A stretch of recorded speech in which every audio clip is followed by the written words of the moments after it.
Samira's communication has come a very long way. She's very good, like verbally she can express herself. She reads and writes really well. She's a very good communicator, but the only signs of autism still evident in her is that sometimes she'll talk at you, not waiting for give and take. She'll just sort of say her piece, and I've seen that, and that hasn't really changed. It's improved. You know, a lot of times we still have to remind her, Samira, if you're talking to me, you know, can you look at me?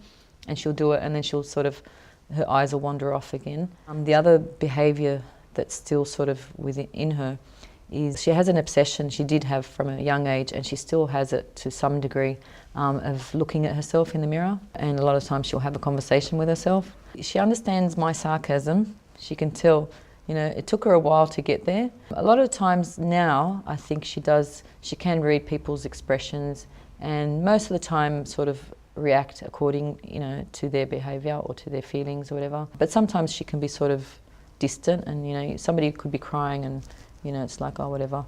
But no, she's more in tune with other people's feelings, I would say, but it took a long time to get there. And that was like, we had to target it and work on it, teaching her how to make friends, how to be social, what sort of things you say, and that you've always got to be nice to other people. I remember trying to teach her how to give compliments. And I said, you know, you say something nice to the other person. And I remember her turning to her brother and says, you know, you've got a nice back. Yeah, it's sort of the things that they come out with, you know. They almost get it, but sometimes not quite get what you mean. And I remember, you know, with structure and routine and stuff and rules, with rules especially, if, you know, she loves rules and she wants to abide by them, but she wants everyone else forcibly to follow as well. So she used to get really worked up and upset if something happened and somebody was supposed to apologise to her, and, you know, she'd chuck a tantrum. She'd be crying and really upset that they didn't say sorry, but, you know, that's the rules. They're supposed to say sorry to me. And I said, yeah, but sometimes people aren't always polite, or, you know, you have to sort of explain it to them. She used to not cope very well.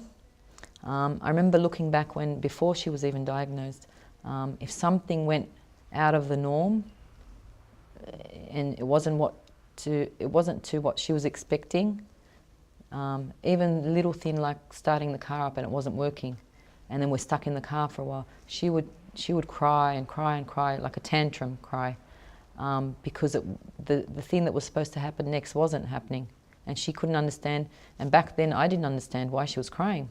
So there was a lot of times she cried supposedly for no reason, I thought, but in hindsight I could look back and see that it was because of the change in the routine and what she expected. At school, when she first went to a satellite class, they were really good. They taught me how to use social stories, and so they would target anything that sort of could differ from the norm. So any unexpected change to the routine, they prepared her for it, and they taught me how to do it as well. So we're planning to do this, but this might not happen. This might happen instead. You might have a relief teacher if your teacher's away because she's sick, but it's done in a certain way, and I found that really, really helped.